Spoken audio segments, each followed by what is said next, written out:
Hello and welcome to the Fishing Guide Podcast. I'm your host, Brad Wiegmann. Pretty special guest, Jon Stein's been on with the Arkansas Game and Fish Commission. He's a fisheries biologist up here in Northwest Arkansas. He's been on a few times, but he's back because the walleye are biting. People got questions, and so this is a good time to connect with Jon, find out about walleye fishing.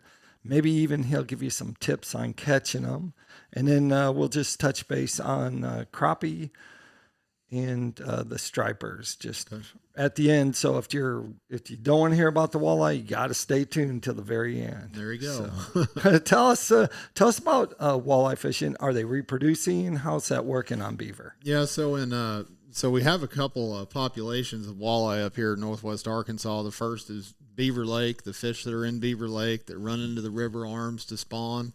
Then there's also a pretty good walleye fishery in Table Rock that runs out of Table Rock Lake into some Arkansas waters like Beaver Tailwater, the Kings River. So lots of opportunities for walleye fishing around here. Beaver Lake, they run up into, people can catch them at War Eagle Creek. Right. They'll run out of the lake into War Eagle Creek, but they'll also run up into the White River Arm. Anglers can catch them around the Twin Bridges or Highway 45 access. Normally spawning takes place, we know on the Kings River, the peak of the spawn is around the second week of March. So, 15th to 17th of March, and that's on the Kings. Wow. White River, it's a little earlier. We've done some sampling on the White River, and it was like around the 10th or 12th, and it all depends on the water temperature. And, I gotcha. And if we have a really cold spring, it can be it can push it back a little bit. Right, but that's still March. March 10th, it's normally the second to third week of March. So this is going to air this Sunday, so it'll give people plenty of time to go and get some lures and get ready.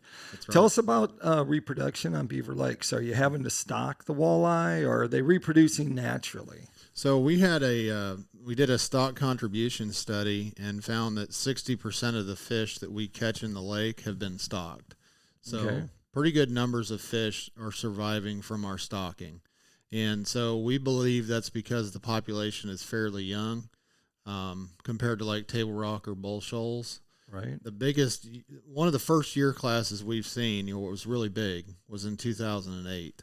And so, it's a young fishery compared to like Table Rock and Bull Shoals. They've been around for many years, 30, 40 years. We started stocking walleye in Beaver Lake around the early 2000s. And, for some reason, when the lake was built, there were walleye in the White River, but when the lake was built, they didn't do well in the lake. You'd have a few, anglers would catch a few every now and then, but not huge numbers. So we started stocking them around between 2000 2002, and it took a few years, and in 2008 we had a really big year class, and since then we've seen several really good year classes, and it's continually getting better. Right. And as the population gets older, you're going to start seeing those bigger fish like you see in Table Rock, coming out of Table Rock. I saw one the other day that was 12 pounds caught coming out of Table Rock. So we should be seeing that here pretty soon in Beaver, some big ones coming on. So the ones that year class, that big year class, are they the ones that are 16, 17 inches now? Well, those 2008 fish, the fish from 2008, well, they'd be big. They're probably the ones, they're probably 8-10 pound fish. Oh, really? Yeah. Wow. Yeah. So what's the growth rate on walleye? So for walleye, they grow really fast in the south, especially in this area of the state. So they'll get up to about average size of 10 inches in their first year. Really? Yeah. Which, if you compare that to some lakes in the upper Midwest, they may be 3 years old at that size, or 2 or 3 years old at that size. So, they can average 10 inches. Some of them will be 12.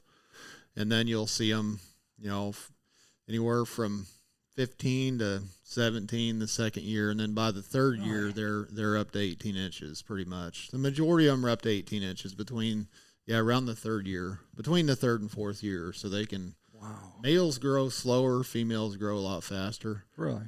And so, yeah, they grow fast. And That is really fast. Yeah. And that's good because, in 3 years, if you have a big year class, if we have a big year class in the lake, we know 3 to 4 years later, most of them are going to be over 18 inches, which is the minimum length limit. What's the numbers that you stock in this lake then? So we stock 100,000 walleye fingerlings every other year. And it seems to be producing a pretty good fishable population. We think as over time, as the population gets older, we're probably going to have to go back and look at the stock contribution in the future.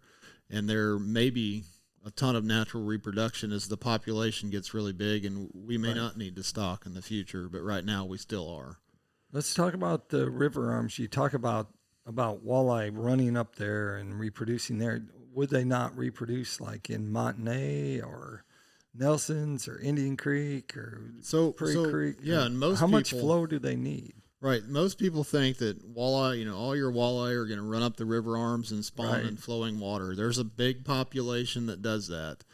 But we've seen this on Bull Shoals, Norfolk, and other lakes, and in the White River chain. Their walleye will spawn down by the dam on kind of cobble, pea-sized gravel. They don't need flowing water.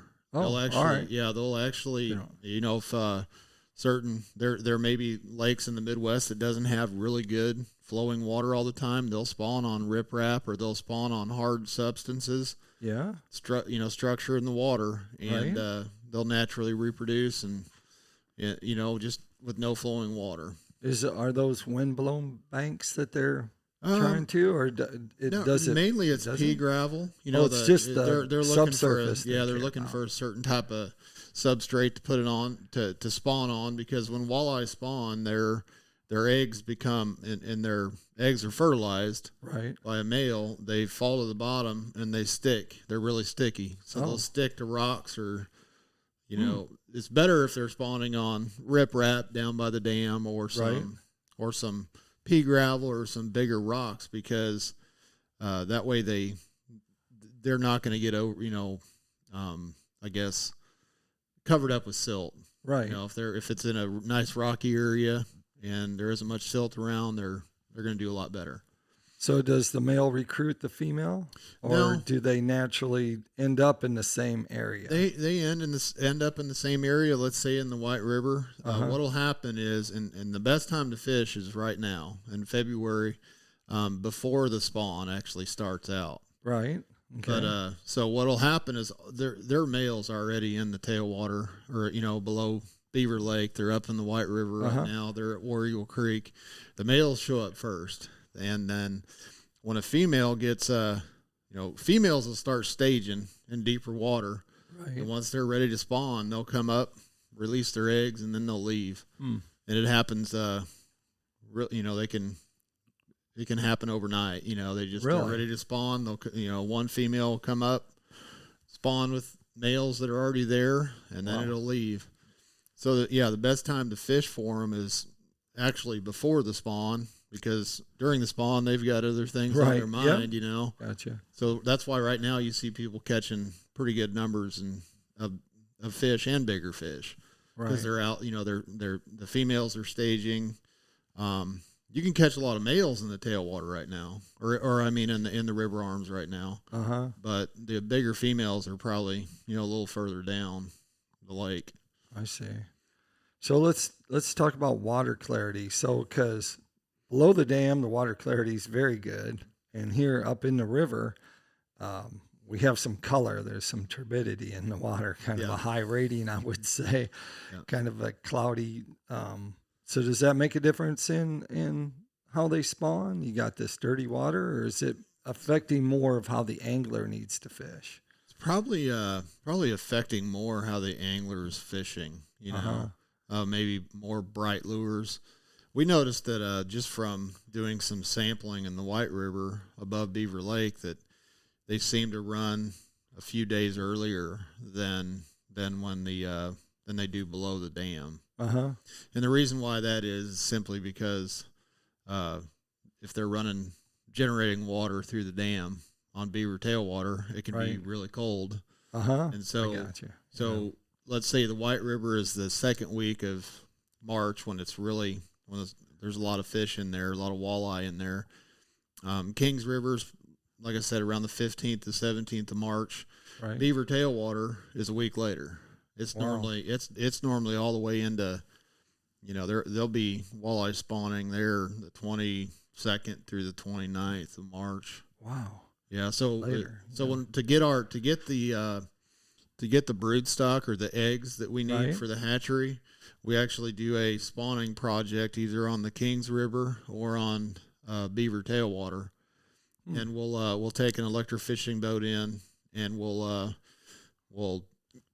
catch male and female walleye, and if they're ready to spawn, we'll spawn them on the bank right there into pans, fertilize the eggs, and then take them back to the hatchery to raise them out to stock back in the lake.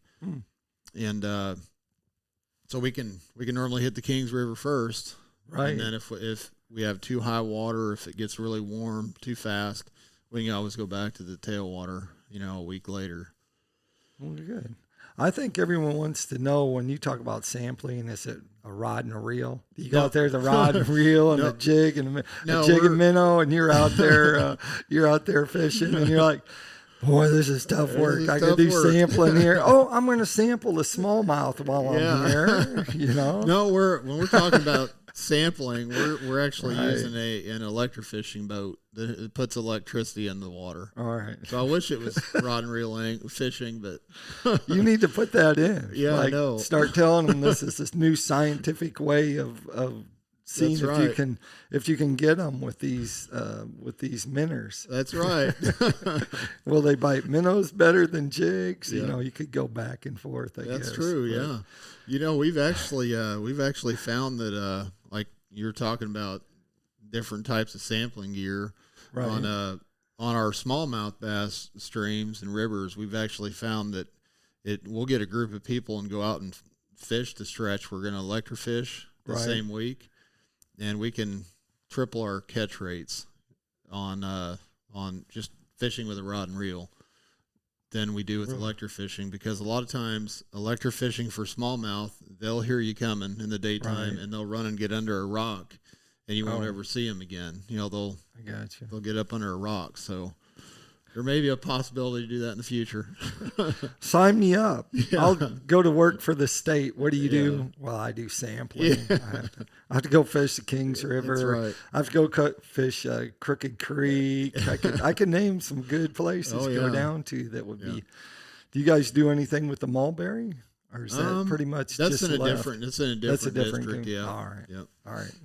Got too far out of there, but I figured if there was one stream that didn't get that much fishing, it might be that, because of the current in the river was like not very safe for most anglers to be kayaking around. It can be treacherous at times. Yeah. So let's visit a little bit about crappie fishing. What's going on with crappie fishing? How about you did some sinking of the brush early. What's going to happen this year with that? So in 2023, we actually got a grant from Bass Pro Shops, right? And they gave us $275,000. Bass Pro Shops did, and we're actually buying a new habitat barge and a skid loader for doing habitat projects statewide. So to get that funding, we said we were going to do 3 major habitat projects in the White River, and one of them's in Beaver Lake. So we'll be doing a 2-week fish habitat project in December of next year, and we'll be focusing on this part of the lake, the upper end. Okay, in 2023. 2023. The end of this year. It'll be in December of 2023, but we also have several small projects listed for 2023 that won't be as big, but we'll still be putting quite a few structures in the lake. Right. Fish cleaning structures? We have fish cleaning things? We are actually I'm going to be budgeting for in our fisheries in our capital expenses. I'm going to be budgeting for a courtesy dock at Highway 412. Yeah, excellent. And then one at Highway 12 up there in that end of the lake. But we've got permission from the Corps we're we're designing a fish cleaning station at Hickory Creek, Okay. and that's in the works right now. We may not get it done in 2023. We may have Right. to budget for it in 2024, but that's something that we're looking at, is getting a fish cleaning station there at Hickory Creek. Well, that's good. All that's good. So the money that you use for that, tell us, where does that come from? Does it come from fishing licenses? Where does it come from? So depending on what we're doing, the fish cleaning station would probably come from our general budget, or our capital budget that's from fishing license sales, the sales tax. The other, maintenance or improving area, boating access can come from marine fuel tax money. Okay. And marine fuel tax it's an excise tax that people pay at the marina. How much more gas is at a marina? That's right. Well, that money, there's a pretty good amount of tax there that goes straight back into the states to improve boating access. So we'll be using some of that money for it as well. That's awesome. Yeah. So people, all those places you're talking about are places that people go there right now, but to enhance where they go, and it'll make things better, easier for anglers, safer. Right. So tell us, there's still time to make some money, right? Tell us about that. Yeah, we have probably about a month left on the striped bass exploitation study, where we tagged fish in Beaver, Washita, and Norfolk Lake striped bass. It's with it's a bright kind of pinkish red tag, and they have two on either side. And if you catch a tagged striped bass in Beaver Lake, Washita, or Norfolk, you call a number on the tag, and once you answer a few questions, you'll get a check for $100 in the mail. Basically, it's to evaluate how many fish are being harvested, right? And we may be able to use it in the future to help us draft new regulations for the striped bass fisheries. All right. In these three lakes. How many tags have been turned in on Beaver Lake? So we've had 47 tags returned on Beaver. The next was Norfolk, and it was around, I think it was 28 tags on Norfolk, and then 14 on Washita. So it's kind of telling us, one thing it's telling us right off the bat is we think we have more fishing pressure for stripers on Beaver, and we saw that in the Creel survey too. Uh-huh.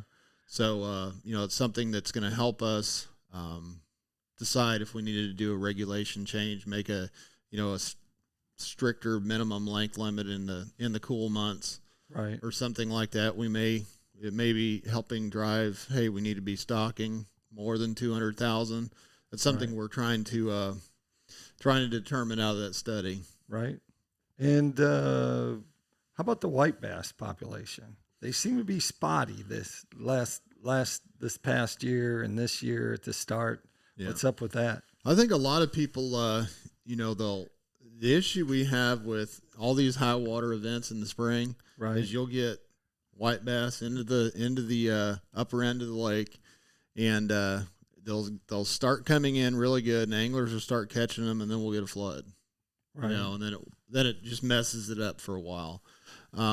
So we still think some of our sampling we've done, they're the most prolific fish in the lake. Right. We still see a lot of them. A lot of people complain about, hey, we don't see them pushing shad up to the surface anymore. And we don't see that very much, but maybe it's because they have so many shad to eat. They don't have to push them to the surface. I mean, you've seen it. A lot of anglers have seen the amounts of shad in the lake is through the roof right now, we think. And it's because of these high water events and the nutrients coming in during flooding. So there's a possibility that, back before 2008, when we've had all these high water events, you would see fish, you'd see them schooling in the summer, pushing shad up, and we don't see it very much anymore. Right. And I'm wondering if they don't have to do that. It's possible. There's so much shad. Yeah. All the fish are benefiting from the shad populations that we're getting. Harder for the anglers. Yeah. But it's good because of the population. Support them. Mm-hmm. that takes us to Tackle Time. Tackle Time sponsored by PICO Lures. Of course, we talked about everything that PICO Lures can catch. You can catch walleye, stripers, crappie, coarse crappie. We got all kinds of lures for that. And, catfish. We didn't talk about catfish. You'll have to come on one day and talk about catfishing. But anyway, anything you want to catch, all the game fish that are out there swimming, no matter where you live, no matter where you're at, whichever lake you're at, PICO Lures got something. Check them out at picolures.com. John, if they wanted to find out more about what you're doing, where would they go? What's your social media contact? So we have Fisheries Northwest Arkansas. It's a game and fish one Facebook page. They can go there. We also have you can go just to our Arkansas Game and Fish website. Okay. And get information. But our Facebook page is really popular. And if you just type in Fisheries NWA, game and fish, you'll find it. All right. Well, perfect. Appreciate it. Like I always like to end the show, make sure you keep your hook sharp and your lures in the water.